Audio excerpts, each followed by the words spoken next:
Hello, composers. What is mixed meter in composing? Have you ever used it? Have I ever used it? Spoiler alert, I have, and you'll hear some of that today. Well, welcome to the Hello Composers podcast, episode number 1. I've been waiting to start this podcast when I had a solid idea. I've thought about putting the next Mastermind up as a podcast and putting it up live, and we still might do that, or other ideas. But what this podcast will be is a weekly focus on a compositional work, style, or genre, or term, and then I will show you some examples of these things in my compositional output. This is a kind of a chance where I can show off some of the things that I do as a composer. I know I talk a lot on my other channels about the fact that I am a composer, but I'm not showing off being a composer very often. So that's why I want to do this particular podcast on this particular channel, Hello Composers.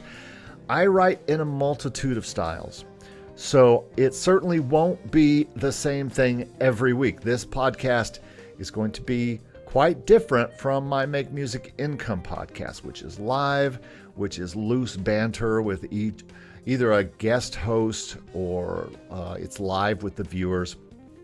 I go through my work there, my work week. I talk live with the viewers.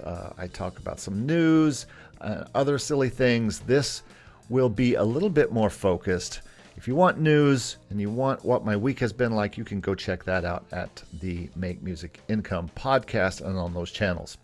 But this podcast is definitely more carefully scripted for the podcast listener. It's going to be actual music.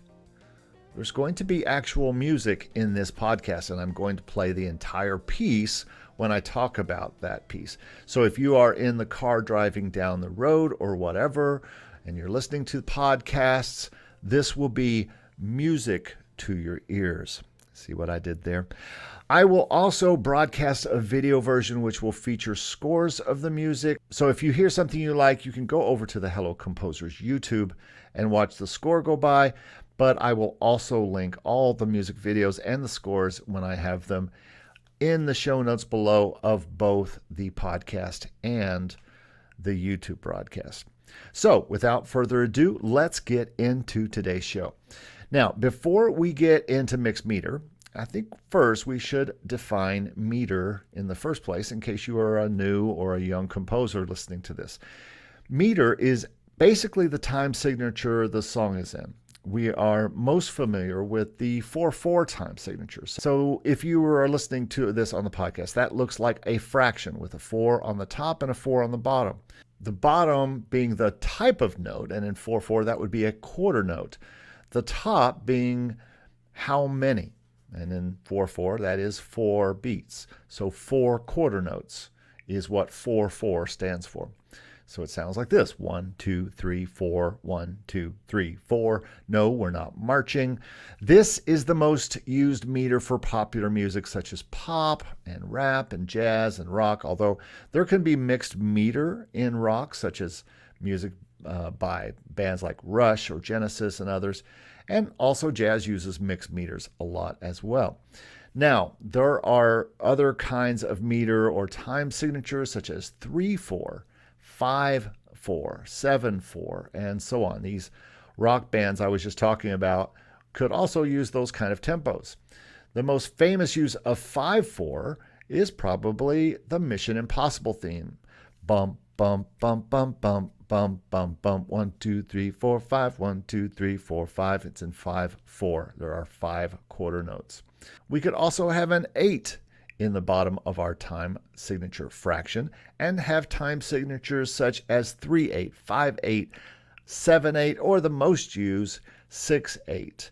3/4 and 6/8 are the next most used popular meter other than 4/4, since they are often used for dances such as waltz and other things like that. Okay, so that's a very basic idea of meter. To me, the composer, mixed meter gives me the chance to compose unique rhythms and unexpected changes. I first experimented with mixed meter with a song I wrote for my jazz group Player A, and this song was called Yin and Yang. I also made an arrangement for brass, winds, and drums when I was working on my master's degree in composition a few years back, and that was fun, and you're going to hear that today as well. The jazz version uses mostly a pattern of 4 bars consisting of 7/8, 7/8, 7/8, and 4/4, like this. 1, 2, 3, 4, 5, 6, 7. 1, 2, 3, 4, 5, 6, 7. 1, 2, 3, 4, 5, 6, 7. 1, 2, 3, 4, 5, 6, 7, 8. And so it's kind of a 7, 7, 7, 8 kind of pattern. The chorus pretty much uses the same, and then the solo of the jazz version uses 4/4 to let the guitarist kind of jam. The ensemble piece, however, kind of gets a little fancier with the mixed meter using many different meters, including 5/4, 12/8, and 4/4, lots of things. So first, I want to play the amazing studio jazz mix by my group Player A, and then the live premiere performance of the piece with score. They'll just be back to back. So here is Yin and Yang by Player A, followed by Yin and Yang, the premiere at UCF with various students and teachers.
When I was asked to take piano for a semester during my master's, where the professor wanted me to play an entire Beethoven sonata, as if, I asked instead if I could compose a sonata of my own. She looked at me strangely and said, "You compose a sonata?" And I said, "Yes, let me try to compose a piano sonata of my own."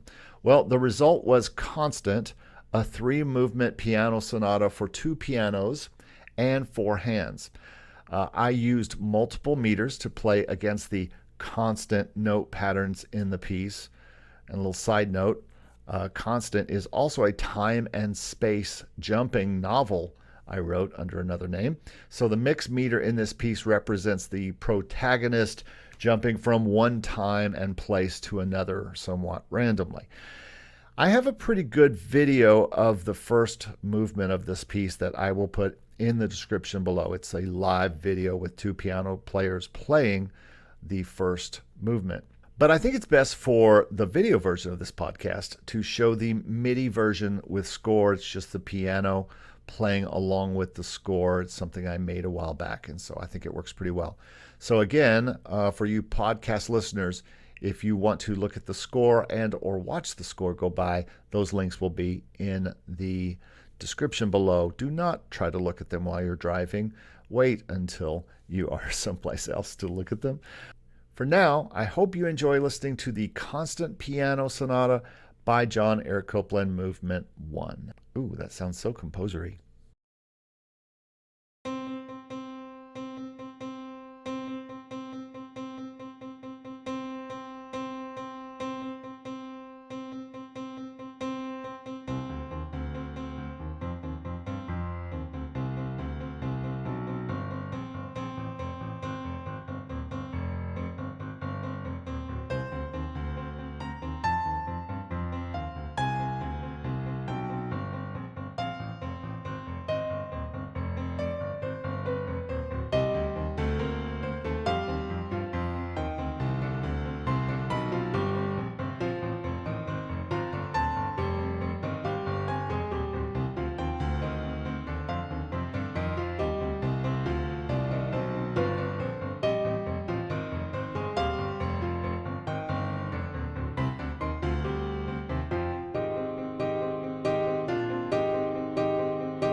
The live performance of the movement you just heard is a little more exciting, and I still need to edit the second and third movement live videos with the players. Again, you can see the live video that I do have in the notes below.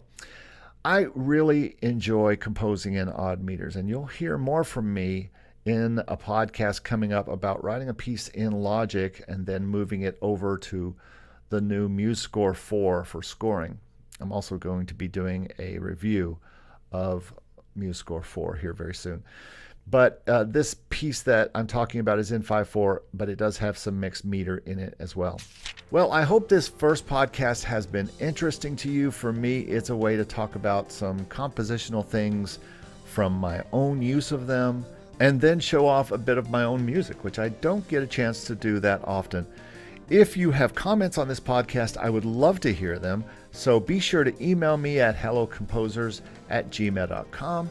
You can leave comments in the comments section below of the video, and you can also check us out at all the online places, including Instagram and now even Threads. Ooh, we're so trendy. So that's all for this week. We'll talk to you soon. Try mixed meter this week. Goodbye, composers.